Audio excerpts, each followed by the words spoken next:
প্রিয় দেশবাসী, দেশের শিশু, কিশোর কিশোরী, তরুণ তরুণী, ছাত্রছাত্রী, বয়স্ক বৃদ্ধ, পুরুষ মহিলা সবাইকে আমার সালাম জানাচ্ছি। আসসালামু আলাইকুম। বক্তব্যের শুরুতে আমি গভীর শ্রদ্ধা জানাচ্ছি জুলাই আগস্ট মাসে ফ্যাসিবাদের বিরুদ্ধে ছাত্র শ্রমিক জনতার অভ্যুত্থানে নিহত সকল শহীদের প্রতি। আমি আরও স্মরণ করছি তাদের যারা ফ্যাসিবাদী শক্তির প্রাণঘাতী অস্ত্রের সামনে হিমালয়ের মতো দাঁড়িয়ে অন্যায়ের প্রতিবাদ করে মৃত্যুকে আলিঙ্গন করেছে, আহত হয়েছে, পঙ্গুত্ব বরণ করেছে, হারিয়েছে তাদের চোখের দৃষ্টি। সেই সব বীরদের স্মরণ করছি যারা মিথ্যাচার, লুটপাট, স্বৈরতন্ত্রের বিরুদ্ধে এক দফা দাবি নিয়ে দাঁড়িয়েছিল। কৃতজ্ঞতা চিত্তে স্মরণ করছি আপনাদের ভাই বোনদের, আপনাদের সন্তানদের যারা এই বিপ্লবে অংশগ্রহণ করেছিল। প্রিয় দেশবাসী,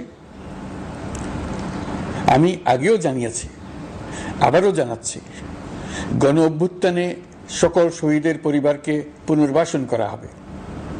সকল আহত শিক্ষার্থী, শ্রমিক জনতার চিকিৎসার সম্পূর্ণ ব্যয় সরকার বহন করবে।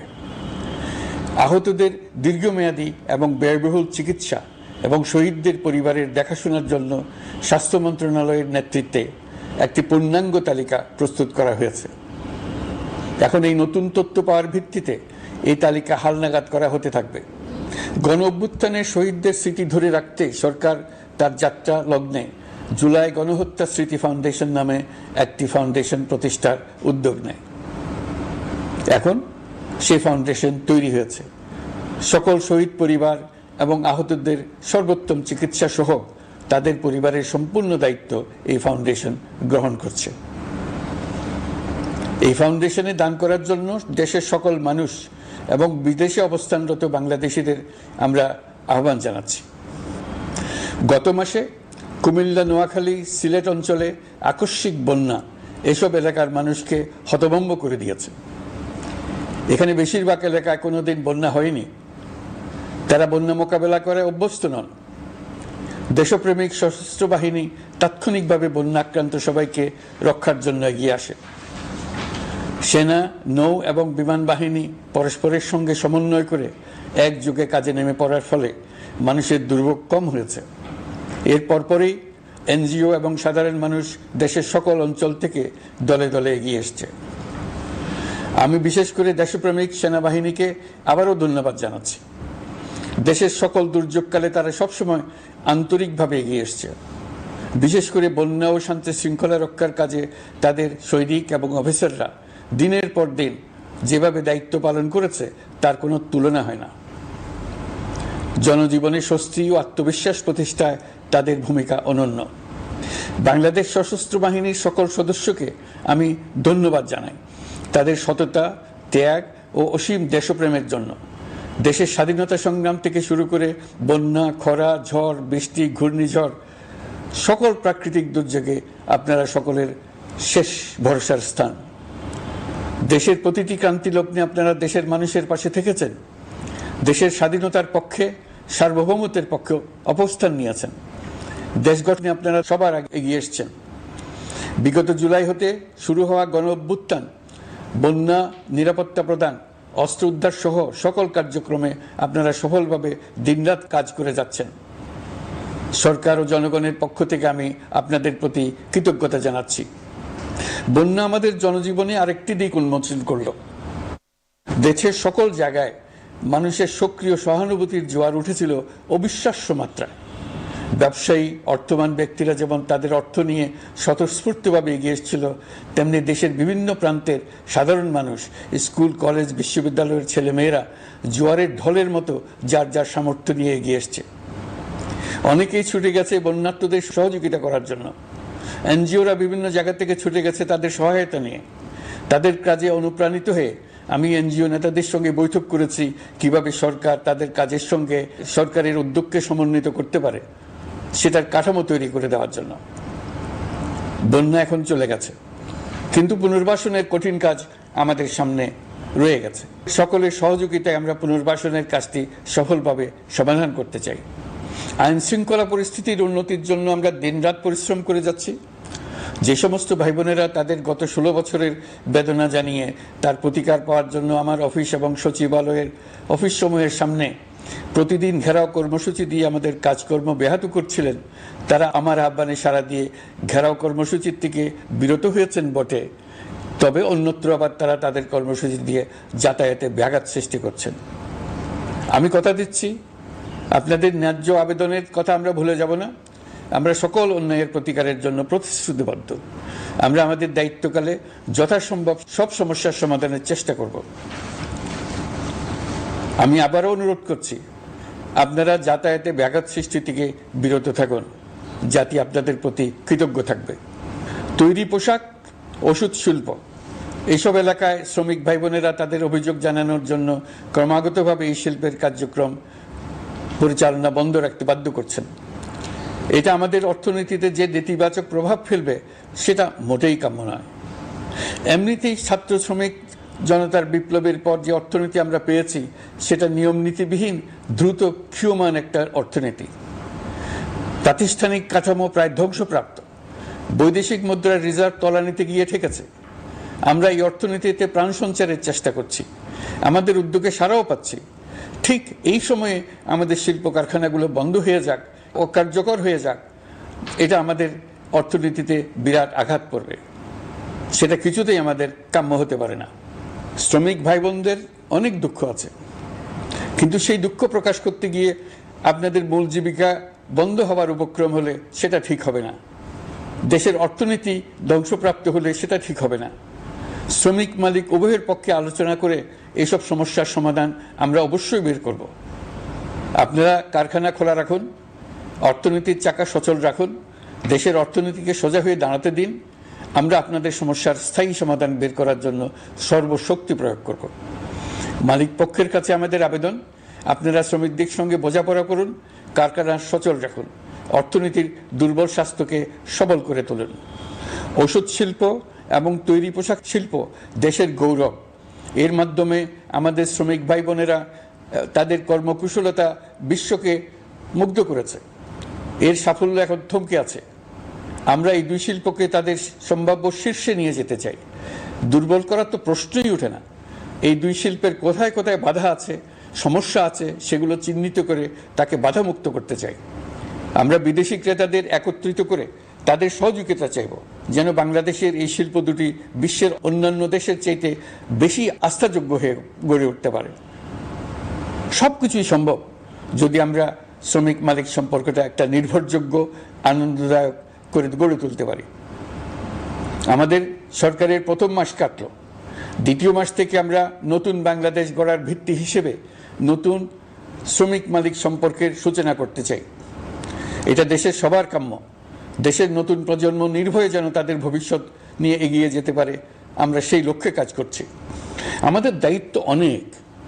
ন্যায়ভিত্তিক একটা সমাজ গড়ে তোলার জন্য একসাথে অনেকগুলো কাজ আমাদের হাত দিতে হবে।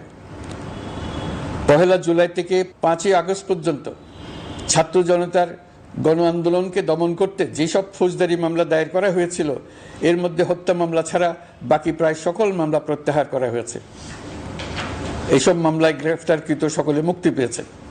দায়িত্ব গ্রহণের শুরুতেই অন্তর্বর্তীকালীন সরকার বিচার বিভাগের বড় সংস্কারের কাজে হাত দিয়েছে।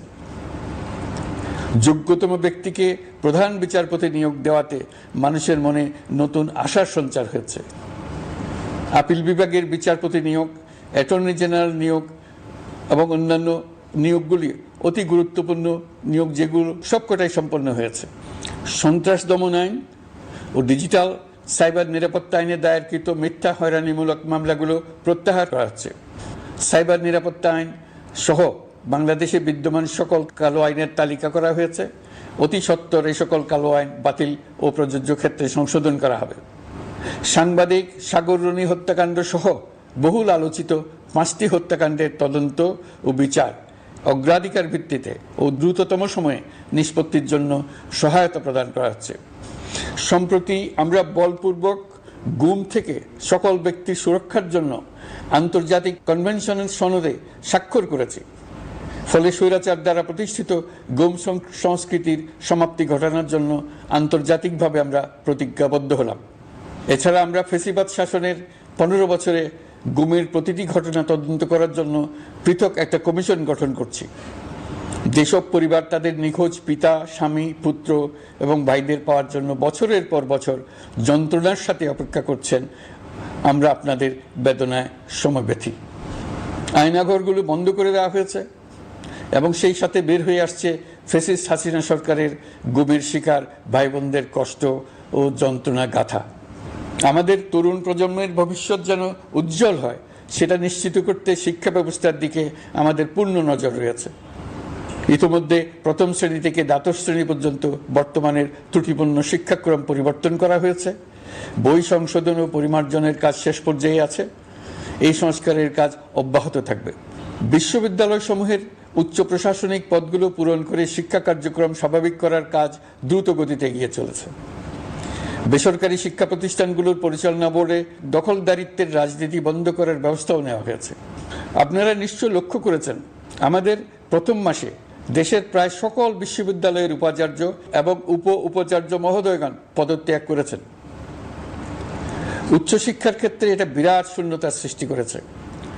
প্রথম মাসে আমরা ক্রমাগতভাবে প্রতিটি বিশ্ববিদ্যালয়ে সবার কাছে গ্রহণযোগ্য এমন উপাচার্য এবং উপাচার্য নিয়োগ দেওয়ার কাজ শুরু করেছে। এর ফলে সকল সরকারি এবং বেসরকারি বিশ্ববিদ্যালয়গুলোতে নতুন উদ্যমে কাজ শুরু করার পরিবেশ সৃষ্টি হয়েছে। সংবাদ মাধ্যম ও মত প্রকাশের পূর্ণ স্বাধীনতা ইতিমধ্যে নিশ্চিত করা হয়েছে। আমরা সবাইকে বলে দিয়েছি, আপনারা মন খুলে আমাদের সমালোচনা করুন, আমরা সবার মতামতের প্রতি শ্রদ্ধাশীল। মিডিয়া যাতে কোনো রকম বাধা বিপত্তি ছাড়া নির্বিঘ্নে তাদের কাজ করতে পারে, সেজন্য একটা মিডিয়া কমিশন গঠন করা সরকারের সক্রিয় বিবেচনাধীন। আরও যেসব কমিশন সরকার সহ অন্য সবাইকে জবাবদিহিতার আওতায় আনতে পারে, আমরা তাদের পুনর্গঠন ও সংস্কারের উদ্যোগ নিয়েছি, যাতে তারা আরও শক্তিশালী হয়, জনকল্যাণে কাজ করে। দায়িত্ব গ্রহণের পর বিভিন্ন দেশের সরকার প্রধান টেলিফোনে এবং শুভেচ্ছা বার্তা পাঠিয়ে আমাকে অভিনন্দন জানিয়েছেন। বিভিন্ন দেশের রাষ্ট্রদূত এবং হাই কমিশনার বৃন্দ আমার সাথে সাক্ষাৎ করে দ্বিপাক্ষিক সহযোগিতা বৃদ্ধির আশ্বাস দিয়েছেন। আমার অনুরোধে সংযুক্ত আরব আমিরাতের 57 জন বাংলাদেশি যারা ফ্যাসিবাদ বিরোধী বিক্ষোভে অংশগ্রহণ করা বিভিন্ন মেয়াদে কারাদণ্ডে দণ্ডিত হয়েছিলেন, তাদের সাধারণ ক্ষমা ঘোষণা করেছেন সে দেশের সরকার। ইতিমধ্যে তাদের কয়েকজন দেশে ফিরে এসেছেন। এই ক্ষমা প্রদর্শন ছিল অতি বিরল একটি ঘটনা। এই জন্য আমি সংযুক্ত আরব আমিরাতের রাষ্ট্রপতি শেখ মোহাম্মদ বিন জায়েদ আল নাহিয়ানকে ধন্যবাদ ও কৃতজ্ঞতা জানিয়েছি আপনাদের সবার পক্ষ থেকে। যে সমস্ত সরকার প্রধানের সঙ্গে আমার টেলিফোনে যোগাযোগ হয়েছে, তাদের মধ্যে রয়েছেন ভারতের প্রধানমন্ত্রী নরেন্দ্র মোদী, পাকিস্তানের প্রধানমন্ত্রী শাহবাজ শরীফ। আমরা ভারত এবং অন্যান্য প্রতিবেশী রাষ্ট্রসমূহের সঙ্গে সুসম্পর্ক চাই, তবে সেই সম্পর্ক হতে হবে ন্যায্যতা এবং সমতার ভিত্তিতে। ভারতের সাথে আমরা ইতিমধ্যে বন্যা মোকাবেলায় উচ্চ পর্যায়ে দ্বিপাক্ষিক সহযোগিতার আলোচনা শুরু করেছি। দক্ষিণ এশিয়ায় আঞ্চলিক সহযোগিতা বৃদ্ধির লক্ষ্যে আমি সার্ক রাষ্ট্রগোষ্ঠী পুনর্জীবিত করার উদ্যোগ নিয়েছি।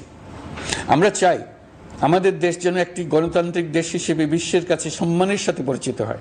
দেশের পরিকল্পনা যেন দেশের মানুষ কেন্দ্রিক হয়, কোনো নেতা বা দল কেন্দ্রিক না হয়। আমরা স্বৈরাচারী হাসিনা সরকারের অহেতুক কোটি কোটি টাকা ব্যয়ের প্রকল্প বাস্তবায়িত হতে দেখেছি, যেগুলো কখনোই দেশের মানুষের জন্য ছিল না, বরং এর সাথে জড়িত ছিল কুৎসিত আমিত্ব এবং বিশাল আকারের চুরি। চলমান এবং প্রস্তাবিত সকল উন্নয়ন প্রকল্পগুলোর যাচাই বাছাই করার কাজ ইতিমধ্যে আমরা শুরু করেছি। প্রকল্প বাস্তবায়নের পর্যায় বিবেচনা করে বাকি কাজে ব্যয়ের সাশ্রয় এমনকি প্রয়োজন মতে তা বাতিল করার কথা বিবেচনা করা হবে। দেশের মানুষকে আর ফাঁকি দেওয়া চলবে না। কর্মসংস্থান তৈরি করবে এমন প্রকল্পগুলোকে আমরা অগ্রাধিকার দেব। লুটপাট ও পাচার হয়ে যাওয়া অর্থ ফিরিয়ে আনার উদ্যোগ আমরা নিয়েছি। আর্থিক খাতে শৃঙ্খলা ফিরিয়ে আনতে একটা ব্যাংকিং কমিশনও গঠন করার উদ্যোগ নেওয়া হয়েছে। বিভিন্ন ব্যাংকের পরিচালনা পরিষদ পুনর্গঠন করা হয়েছে। ব্যাংকিং খাতে এই এক মাসে বিরাট পরিবর্তন এসেছে, আপনারা নিশ্চয়ই সেটা লক্ষ্য করেছেন। আমরা এই খাতে নিয়ম নীতি প্রতিষ্ঠা করতে পেরেছি। আরও অনেক কাজ বাকি রয়ে গেছে। প্রথম মাসের কাজ হিসেবে শুধু প্রধান কাজগুলো করেছে, তার সঙ্গে রয়েছে আরও অনেক পরবর্তী কাজ। ফ্যাসিবাদী সরকার লুটপাট করার জন্য নতুন করে 60,000 কোটি টাকা ছাপিয়ে বাজারে ছাড়ার কারণে মুদ্রাস্ফীতির শিকার হয়েছে দেশের মানুষ। এই অতুলনীয় মুদ্রাস্ফীতি নিয়ন্ত্রণ অন্তর্বর্তী সরকারের অন্যতম প্রধান লক্ষ্য। মুদ্রাস্ফীতি নিয়ন্ত্রণের লক্ষ্যে পলিসি সুদের হার বৃদ্ধি করে 9% উন্নীত করা হয়েছে। মূল্যস্ফীতি থেকে সাধারণ মানুষকে সুরক্ষা দেওয়ার উদ্দেশ্যে ওএমএস খাদ্য বান্ধব কর্মসূচি সহ সুলভ মূল্যে প্রান্তিক মানুষের কাছে নিত্য প্রয়োজনীয় দ্রব্য সরবরাহ চলমান রাখা হয়েছে। মূল্যস্ফীতি মোকাবেলায় চলতি অর্থ বছরে চাল ও গম আমদানির জন্য 5,800 কোটি টাকা, আভ্যন্তরীণ সংগ্রহের জন্য 8,900 কোটি টাকা এবং খাদ্য ভর্তুকির 3টি প্রোগ্রামের জন্য 7,360 কোটি টাকা বরাদ্দ রাখা হয়েছে। বিভিন্ন স্টেক হোল্ডারের সাথে সভা করে মূল্যস্ফীতি নিয়ন্ত্রণের করণীয় সমূহ চিহ্নিত করা হয়েছে। পরিচালন ও উন্নয়ন ব্যয় যৌক্তিক পরিমাণে হ্রাস করার জন্য কার্যক্রম গ্রহণ করা হয়েছে। কৃষিপণ্য উৎপাদনের জন্য সার আমদানির ক্ষেত্রে প্রয়োজনীয় বৈদেশিক মুদ্রার সরবরাহ নিশ্চিত করার পদক্ষেপ নেওয়া হয়েছে। প্রকৃত চাষিগণ যাতে কৃষি ঋণ পেয়ে থাকেন তা নিশ্চিত করার উদ্যোগ নেওয়ার পাশাপাশি কৃষি ঋণের পরিমাণ বৃদ্ধি করা হয়েছে। মার্কিন ডলারের বিপরীতে টাকার বিনিময় হার স্থিতিশীল রাখার লক্ষ্যে বৈদেশিক মুদ্রার বিনিময় হারকে বাজার ভিত্তিক করা হয়েছে। কালো টাকা সাদা করার অনৈতিক অনুমতি বাতিল করা হয়েছে। বৈদেশিক মুদ্রার রিজার্ভ বৃদ্ধি করতে বিভিন্ন উন্নয়ন সহযোগীদের কাছ থেকে বাজেট সাপোর্ট চাওয়া হয়েছে।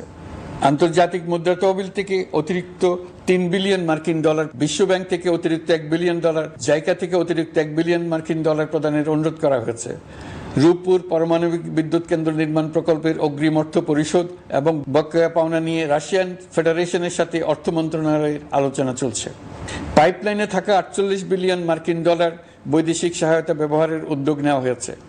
মেগা প্রকল্পের নামে লুটপাট বন্ধের পাশাপাশি স্বাস্থ্য ও শিক্ষা খাতে বরাদ্দ বৃদ্ধির পরিকল্পনা গ্রহণ করা হয়েছে। বৈদেশিক মুদ্রার রিজার্ভের উপর চাপ কমানোর লক্ষ্যে রাশিয়া এবং চীন থেকে প্রাপ্ত ঋণের সুদের হার কমানো এবং ঋণের মেয়াদ বৃদ্ধির জন্য অনুরোধ জানানো হয়েছে। সকল উন্নয়ন সহযোগীদের সাথে সম্পর্ক আরও নিবিড় করার উদ্যোগ নেওয়া হয়েছে। সকল অর্থনৈতিক সূচক এবং পরিসংখ্যানের প্রকৃত মান বা সংখ্যা প্রকাশের জন্য নির্দেশনা প্রদান করা হয়েছে। জিডিপি, মূল্যস্ফীতি ইত্যাদি সঠিক উপাত্ত সংগ্রহ, প্রাক্কলন ও প্রকাশের জন্য নির্দেশনা দেওয়া হয়েছে। জাতীয় রাজস্ব বোর্ড এবং অর্থ বিভাগের রাজস্ব আয় সম্পর্কিত উপাত্তের মধ্যে পার্থক্য নিরসনে উদ্যোগ নেওয়া হয়েছে। প্রকৃত রপ্তানি আয় নিরূপণ এবং প্রকাশের নির্দেশনা দেওয়া হয়েছে। জাতীয় রাজস্ব বোর্ডের অটোমাইজেশনের লক্ষ্যে পরিকল্পনা গ্রহণ করা হয়েছে। পুঁজিবাজারকে স্বাভাবিক ধারায় ফিরিয়ে আনতে সিকিউরিটি এক্সচেঞ্জ কমিশন পুনর্গঠন করা হয়েছে। নিত্য প্রয়োজনীয় পণ্য সামগ্রীর সরবরাহ স্বাভাবিক রাখার নিমিত্তে ব্যবসায়ী, শিল্প মালিক ও ব্যবসায়ী সংগঠনের সাথে সভা করা হচ্ছে এবং তাদের মতামতের ভিত্তিতে বিভিন্ন ব্যবস্থা গ্রহণ করা হচ্ছে।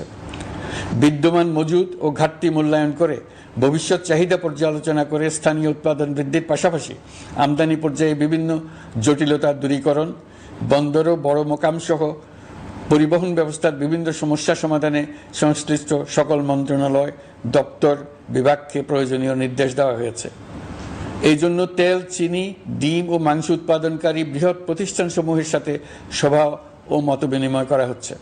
নিত্য প্রয়োজনীয় কিছু দ্রব্যাদি যেমন পেঁয়াজ, আলু এসবের দাম আরও কমানোর জন্য বিদ্যমান শুল্ক হার হ্রাসের বিষয়ে এনবিআরকে প্রয়োজনীয় নির্দেশনা দেওয়া হয়েছে।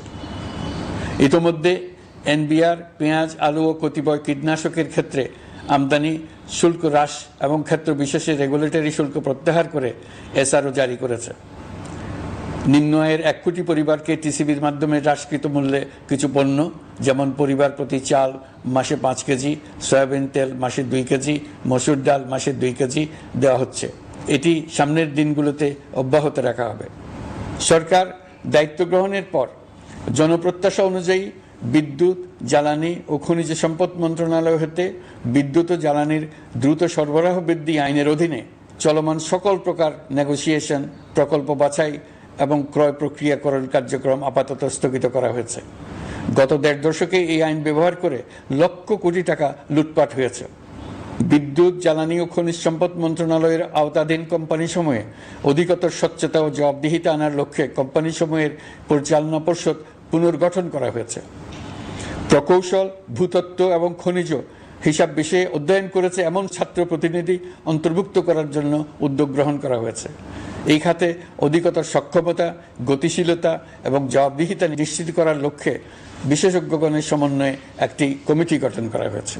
জ্বালানি তেলের মূল্য জনপ্রত্যাশা অনুযায়ী সহনশীল রাখতে অকটেন ও পেট্রোলের দাম 6 টাকা, ডিজেল ও কেরোসিনের দাম 1 টাকা 25 পয়সা কমানো হয়েছে। 37 দিন বন্ধ থাকার পর গত 25 আগস্ট হতে মিরপুর 10 ও কাজীপাড়া স্টেশন ছাড়া বাকি সব স্টেশনে মেট্রো রেল পুনরায় চালু করা হয়েছে। ভুয়া মুক্তিযোদ্ধাদের চিহ্নিত করার লক্ষ্যে বিশেষ করে মুক্তিযুদ্ধের সময় যাদের বয়স 12.5 বছরের কম ছিল তাদের মুক্তিযুদ্ধ তালিকা হতে বাতিলের জন্য সুপ্রিম কোর্টে লিভ টু আপিলের পদক্ষেপ গ্রহণ করা হয়েছে। মুক্তিযোদ্ধা কল্যাণ ট্রাস্টের আওতাধীন বেদখলকৃত স্থাবর সম্পত্তি উদ্ধারে প্রয়োজনীয় ব্যবস্থা গ্রহণ করা হয়েছে। গৃহায়ন ও গণপূর্ত মন্ত্রণালয় কর্তৃক গৃহীত বরিশাল, রংপুর, ময়মনসিংহ উন্নয়ন কর্তৃপক্ষ আইন এর খসড়া তৈরির কার্যক্রম নেওয়া হয়েছে। পূর্বাচল নতুন শহর প্রকল্প, ঢাকার আশেপাশে স্যাটেলাইট সিটি নির্মাণের রোডম্যাপ চূড়ান্তকরণের উদ্যোগ নেওয়া হয়েছে।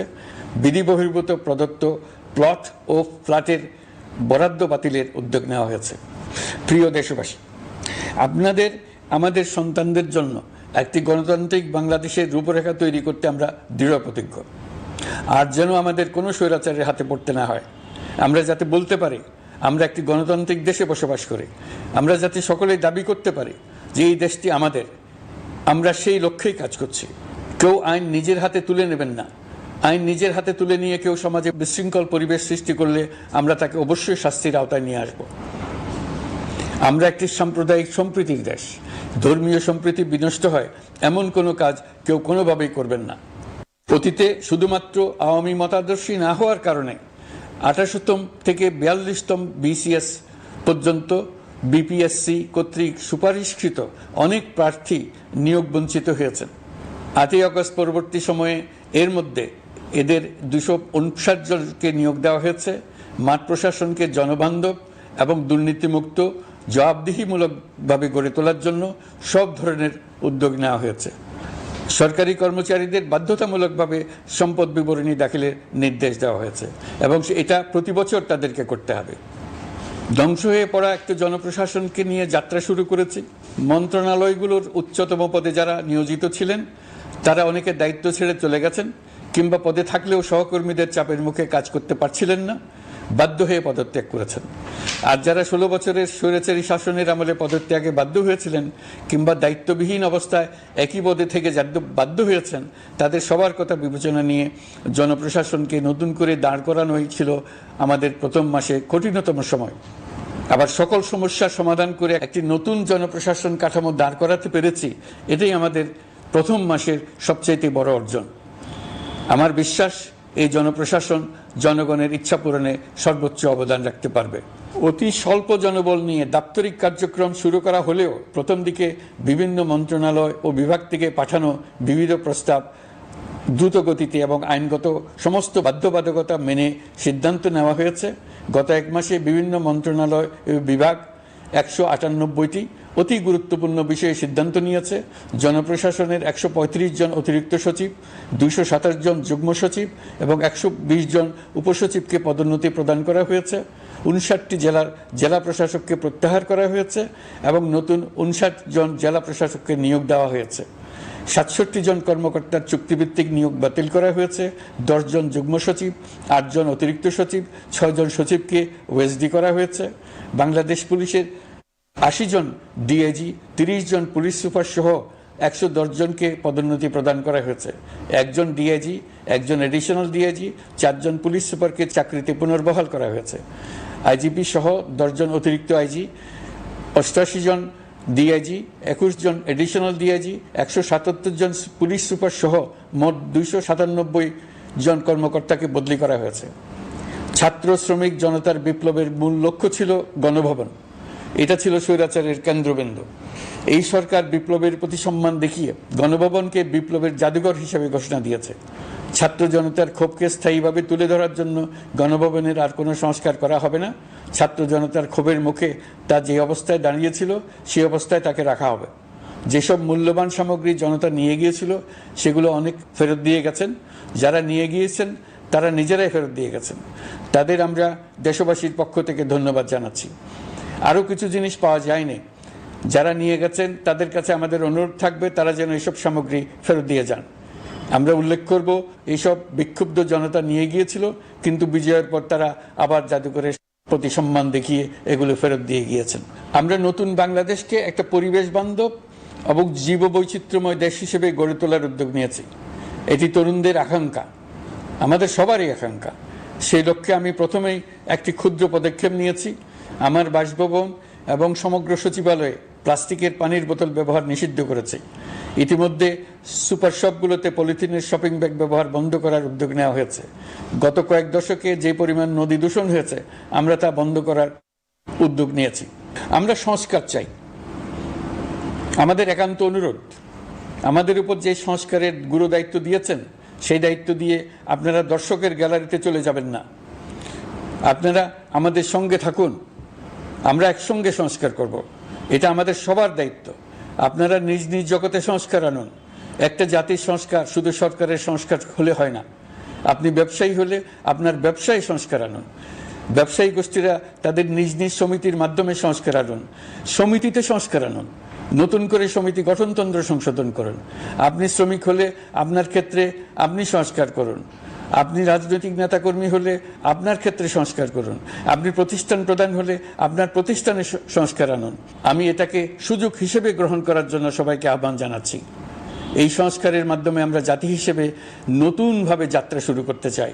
আমাদের এই যাত্রা আমাদেরকে পৃথিবীর একটা সম্মানিত জাতি হিসেবে প্রতিষ্ঠিত করুক, এটাই আমাদের সবার কাম্য, এটাই আমাদের সবার লক্ষ্য। গত এক মাসে আমি বেশ কিছু রাজনৈতিক দলের সঙ্গে পৃথকভাবে বসছি, তাদের সঙ্গে মতামত বিনিময় করেছি। তারা আমাদের উৎসাহিত করেছেন, ছাত্র শ্রমিক জনতার বিপ্লবের লক্ষ্যের প্রতি সমর্থন জানিয়েছেন, সংস্কারের কাজে পূর্ণ সহযোগিতার দেওয়ার আশ্বাস দিয়েছেন। আমি দেশের বিশিষ্ট সম্পাদক বৃন্দের সঙ্গে মত বিনিময় করেছি, তারাও সংস্কারের কাজে পূর্ণ সহযোগিতা দেওয়ার আশ্বাস দিয়েছেন। তারা বিভিন্ন বিষয়ে মূল্যবান পরামর্শ দিয়েছেন। সবার পরামর্শ নিয়ে এখন আমাদের অগ্রসর হওয়ার পালা। আমি বিশিষ্ট ব্যবসায়ীদের সঙ্গে বৈঠক করেছি, তাদের কাছে আমাদের সরকারের লক্ষ্যগুলো ব্যাখ্যা করেছি, তারাও আমাদের লক্ষ্যের সঙ্গে একমত প্রকাশ করেছেন। আপনারা জানেন, ছাত্র শ্রমিক জনতার ঐতিহাসিক জুলাই গণ অভ্যুত্থানের মুখে এবং হাজারো মানুষের আত্মদানের বিনিময়ে বাংলাদেশে ফ্যাসিস্ট সরকারের পতন হয়েছে। এই গণ অভ্যুত্থানের বার্তা ও আকাঙ্ক্ষা বাস্তবায়নের জন্য একটি অভূতপূর্ব সময় ও সুযোগ আমরা এর মধ্য দিয়ে অর্জন করেছি। এর বাস্তবায়ন তথা বাংলাদেশের ফ্যাসিজম বা স্বৈরতান্ত্রিক শাসন পুনরাবৃত্তির আশঙ্কা রোধ এবং জনমালিকানা ভিত্তিক কল্যাণমুখী জনস্বার্থে নিবেদিত একটি রাষ্ট্র ব্যবস্থা প্রবর্তনের লক্ষ্যে কিছু জাতীয় ভিত্তিক সংস্কার সম্পন্ন করা জরুরি হয়ে পড়েছে। উক্ত সংস্কার ভাবনার অন্যতম কেন্দ্রবিন্দু হচ্ছে সুষ্ঠু নির্বাচন ব্যবস্থা, সুশাসন প্রতিষ্ঠা করা। আমরা যেহেতু জনগণের ভোটাধিকার ও জনগণের মালিকানায় বিশ্বাস করি, সেহেতু নির্বাচন ব্যবস্থার উন্নয়নে আমাদের সংস্কার ভাবনায় গুরুত্ব পেয়েছে অধিক। আমরা মনে করি নির্বাচনের নামে সংখ্যাগরিষ্ঠতার একাধিপত্য ও দুঃশাসন মানুষের উপর চাপিয়ে দেওয়া বা এর মাধ্যমে এক ব্যক্তি বা এক পরিবার বা কোনো গোষ্ঠীর কাছে সকল ক্ষমতা কুক্ষিগত করে রাখার কোনো ক্রমেই গ্রহণযোগ্য নয়। এসব আশঙ্কা রোধ করার জন্য নির্বাচনের সাথে সম্পর্কিত নির্বাচন কমিশন সহ অন্যান্য প্রতিষ্ঠানগুলোর সংস্কারের কথা আমরা ভাবছি। নির্বাচন ব্যবস্থার সাথে সম্পর্কিত প্রতিষ্ঠান হিসেবে পুলিশ প্রশাসন, জনপ্রশাসন, বিচার প্রশাসন, দুর্নীতি দমন কমিশন, এই 4টি প্রতিষ্ঠানের সংস্কার করা সুষ্ঠু ও অবাধ নির্বাচনের জন্য অপরিহার্য। এসব প্রতিষ্ঠানের সংস্কার জনমালিকানা ভিত্তিক, জবাবদিহিমূলক এবং কল্যাণমূলক রাষ্ট্র ব্যবস্থা প্রতিষ্ঠায় অবদান রাখবে বলে আমি বিশ্বাস করি। এর পাশাপাশি সমাজের সকল স্তরের মানুষের প্রতিনিধিত্ব ও স্বার্থ নিশ্চিত করার জন্য এবং জুলাই গণ অভ্যুত্থানের বার্তাকে প্রতিফলিত করার জন্য সাংবিধানিক সংস্কারের প্রয়োজন আমরা অনুভব করছি। এসব বিষয়ে সংস্কার করার প্রাথমিক পদক্ষেপ হিসেবে আমরা প্রাথমিকভাবে 6টি কমিশন গঠন করার সিদ্ধান্ত নিয়েছি। এসব কমিশনের কাজ পরিচালনার জন্য বিষয়ভিত্তিক অভিজ্ঞতা বিবেচনা করে 6 জন বিশিষ্ট নাগরিকের নেতৃত্বে এই কমিশনগুলো পরিচালনা করার দায়িত্ব দিয়েছি। এরপর আরও বিভিন্ন বিষয়ে কমিশন গঠন করার প্রক্রিয়া আমরা অব্যাহত রাখব। নির্বাচন ব্যবস্থা সংস্কার কমিশনের প্রধান হিসেবে দায়িত্ব পালন করবেন ডক্টর বদিউল আলম মজুমদার। পুলিশ প্রশাসন সংস্কার কমিশনের প্রধান হিসেবে কাজ করবেন জনাব সরফরাজ চৌধুরী। বিচার বিভাগ সংস্কার কমিশনের প্রধান হিসেবে দায়িত্ব পালন করবেন বিচারপতি শাহ আবু নাঈম মমিনুর রহমান। দুর্নীতি দমন সংস্কার কমিশনের প্রধান হিসেবে দায়িত্ব পালন করবেন ডক্টর ইফতেখারুজ্জামান। জনপ্রশাসন সংস্কার কমিশনের প্রধান হিসেবে দায়িত্ব পালন করবেন জনাব আব্দুল মুহিত চৌধুরী।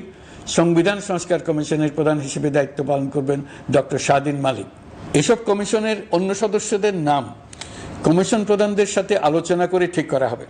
কমিশনগুলোর আলোচনা ও পরামর্শ সভায় উপদেষ্টা পরিষদের সদস্য, ছাত্র, শ্রমিক জনতা আন্দোলনের প্রতিনিধি, নাগরিক সমাজ ও রাজনৈতিক দলের প্রতিনিধিরা উপস্থিত থাকবেন। পূর্ণাঙ্গভাবে গঠিত হওয়ার পর কমিশন আনুষ্ঠানিকভাবে তাদের কাজ আগামী 1 অক্টোবর থেকে শুরু করতে পারবে বলে আমি আশা করছি এবং এটি পরবর্তী 3 মাসের মধ্যে সম্পন্ন হবে বলে আমরা ধারণা করছি।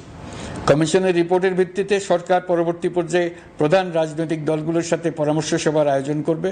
চূড়ান্ত পর্যায়ে ছাত্র সমাজ, নাগরিক সমাজ, রাজনৈতিক দলের প্রতিনিধি, সরকারের প্রতিনিধি নিয়ে ব্যাপক ভিত্তিক 3 থেকে 7 দিন ব্যাপী একটি পরামর্শ সভার ভিত্তিতে সংস্কার ভাবনার রূপরেখা চূড়ান্ত করা হবে। এতে এই রূপরেখা কিভাবে বাস্তবায়ন হবে তার একটি ধারণাও দেওয়া হবে। এই আয়োজন জুলাই গণ অভ্যুত্থানের বার্তা বাস্তবায়ন ও রাষ্ট্র পুনর্নির্মাণ তাগিদের ঐক্যবন্ধনে গোটা জাতিকে শক্তিশালী ও আশাবাদী করে তুলবে বলে আমাদের বিশ্বাস। প্রিয় দেশবাসী, আমাদের সামনে অনেক কাজ, সবাই মিলে একই লক্ষ্যে আমরা অগ্রসর হতে চাই। আমাদের মধ্যে, বিশেষ করে আমাদের নতুন প্রজন্মের মধ্যে যে সুপ্ত প্রতিভা লুকিয়ে আছে সেটা যেন বিনা বাধায় রাষ্ট্রের এবং সমাজের সহযোগিতায় প্রকাশ করতে পারি, সেই সুযোগের কাঠামো তৈরি করতে চাই। সকলে মিলে আমাদের পরিবারের প্রতিটি সদস্যকে, সে ঝাড়ুদার হোক, ছাত্র হোক, শিক্ষক হোক, যে কোনো ধর্মের হোক, সবার সমান অধিকার নিশ্চিত করতে চাই। এই হলো আমাদের সংস্কারের মূল লক্ষ্য। আসুন ছাত্র শ্রমিক জনতার এই বিপ্লবের লক্ষ্যকে আমরা দ্রুত বাস্তবায়ন করি। আমাদের প্রথম মাসে আমরা যেই গতিতে, যে উদ্যম নিয়ে কাজ এগিয়ে নিয়ে যাওয়ার কথা চিন্তা করেছিলাম সেটা হয়তো করতে পারিনি বাস্তব অবস্থার পরিপ্রেক্ষিতে। দেশের আইন শৃঙ্খলা পরিস্থিতি স্বাভাবিক রাখা গেলে আশা করি আমরা আমাদের গতি অনেক বাড়াতে পারবো। এই জন্য দেশের সকল মানুষের কাছে, শিক্ষক, ছাত্রছাত্রী, কৃষক, শ্রমিক, পেশাজীবী, বড় ব্যবসায়ী, ক্ষুদ্র ব্যবসায়ী, দিনমজুর, গৃহিণী, সকলের সহযোগিতা চেয়েছি। আমাদের কাজ বড় কঠিন, কিন্তু জাতি হিসেবে এবার ব্যর্থ হওয়ার কোনো অবকাশ আমাদের নেই। আমাদেরকে সফল হতেই হবে। এই সাফল্য আপনাদের কারণেই আসবে, আপনার সহযোগিতার কারণেই আসবে। আমাদের কাজ হবে আপনার আমার স্বপ্নকে বাস্তবে রূপায়িত করা। এখন আমরা আমাদের 2য় মাস শুরু করছি। আমাদের 2য় মাসে যেন আপনাদের মনে দৃঢ় আস্থা সৃষ্টি করতে পারি, সেই চেষ্টা করে যাব। ধৈর্য ধরুন, এই কথাটি আমি মোটেই আপনাদের বলবো না। আমরা সবাই অধৈর্য হয়ে পড়েছি। এত সব কাজ কখন যে শেষ হবে এটা চিন্তা করে আমরা অধৈর্য হব, কেন হব না? কিন্তু সঠিকভাবে কাজ করব, কাজে কোনো অধৈর্যের চিহ্ন রাখবো না। প্রিয় দেশবাসী, দেশের শিশু, কিশোর কিশোরী, তরুণ তরুণী, ছাত্র ছাত্রী, বয়স্ক, বৃদ্ধ, পুরুষ, মহিলা, সবাইকে আবারও আমার সালাম জানাচ্ছি। আসসালামু আলাইকুম। আপনাদের সবাইকে ধন্যবাদ জানাচ্ছি। মহান আল্লাহ আমাদের সকলের সহায়।